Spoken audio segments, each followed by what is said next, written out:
안녕하십니까. 법으로 세상과 소통하고자 하는 법조 칼럼니스트 김영국입니다.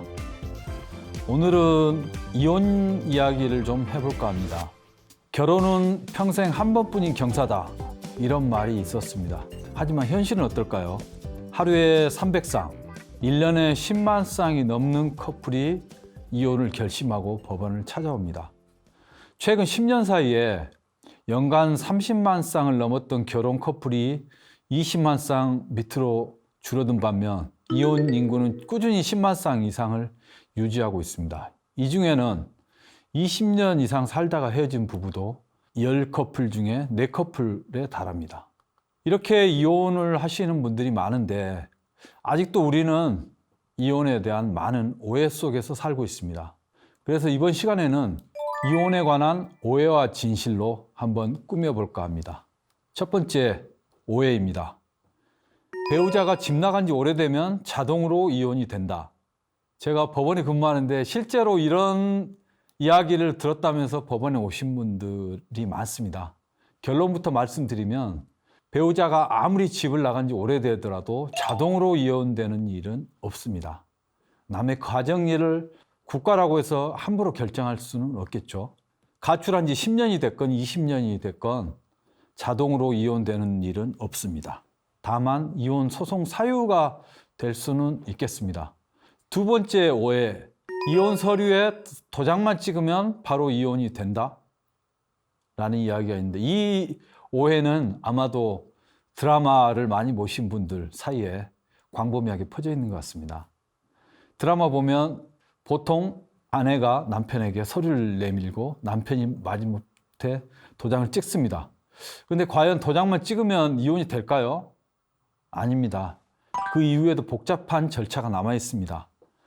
먼저 협의이혼은 부부가 함께 이혼 신청서를 작성을 해야 되지만 이 이혼 신청서를 가지고 접수 단계부터 두 분이 같이 오셔야 되고 그리고 그 과정에서도 전문가 상담도 받고 자녀 양육과 친권 합의도 있어야 되고 그리고 마지막에 협의이혼 기일에도 동반해서 출석을 해야 됩니다. 미성년 자녀가 없는 경우에 1개월 안팎, 미성년 자녀가 있는 경우에는 3개월 안팎의 시간이 걸립니다.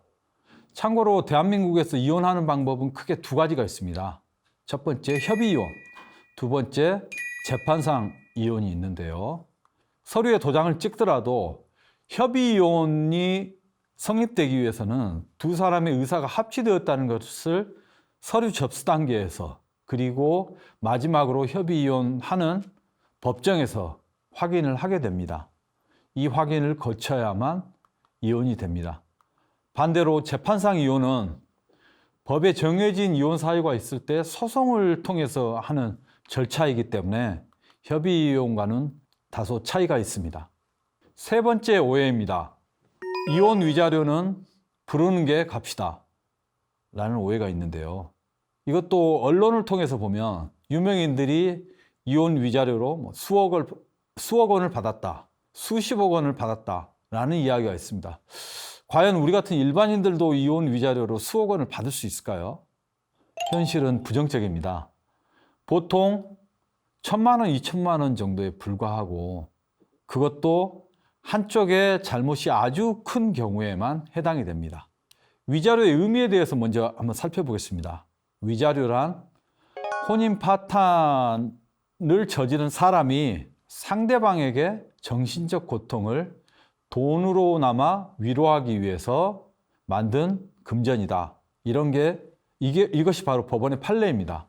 재산 분할과는 조금 다른데요. 그래서 두 사람의 혼인 파탄 사유, 그다음에 나이, 직업, 재산 정도 여러 가지를 참작해서 판단을 하게 되는데요.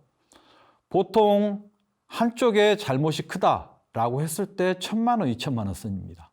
위자료 5천만 원이 거의 제가 찾아본 최대치라고 볼 수 있는데 이 경우에는 상습적으로 외도를 하고 폭행을 하고 가정을 방치하고 이런 경우가 됐을 때 5천만 원 정도입니다. 그렇기 때문에 우리가 흔히 이혼 위자료로 수억 원을 받았다라고 하는 경우에 이 위자료는 순수한 의미의 위자료라기보다는 이혼하면서 서로가 부부의 재산을 나누는 재산 분할의 성격이 강하다, 이렇게 이해하시면 되겠습니다. 결론적으로 우리 같은 일반인들에게 이혼 위자료가 수억 원이 발생하는 경우는 없다라는 것이 결론입니다. 네 번째입니다. 이혼 재판은 살기 싫은 사람이 아무나 소송을 제기할 수 있다라는 오해가 있는데 정답은 X입니다. 법원의 확고한 판례는 유책 배우자, 그러니까 가정 파탄에 책임이 있는 사람은 이혼을 청구할 수 없다라는 입장입니다. 쉽게 이야기해서 바람을 피워놓고 나 당신하고 살기 싫으니까 당신 나가달라고 하는 축출이혼, 이른바 상대방을 쫓아내는 이혼은 법원이 인정하지 않습니다. 다만 예외적으로 상대방도 결혼할 의사가 없음이 명백하고 오기나 보복적인 감정에서 응하지 않고 있는 특별한 사정이 있는 경우, 이때는 이혼을 인정을 하게 됩니다. 그러니까 이혼 소송을 제기할 때 그냥 단순히 성격 차이가 있다, 아니면 같이 살기 싫다라는 이유만 가지고는 이혼을 할 수가 없습니다. 또한 이혼에 심각한 잘못이 있는 사람이 상대방을 쫓아내기 위한 이혼 소송을 제기할 수도 없습니다.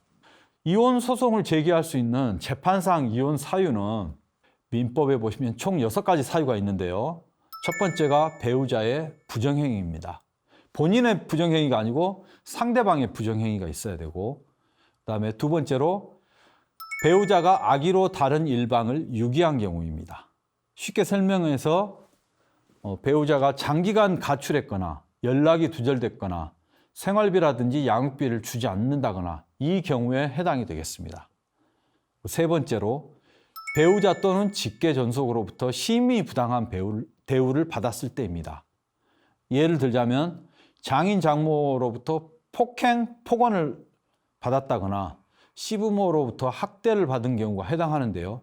이때도 단순한 폭언, 폭행이 아니라 혼인관계를 지속하는 것이 고통스러울 정도의 심각한 어떤 부당한 대우가 있었을 때 가능합니다.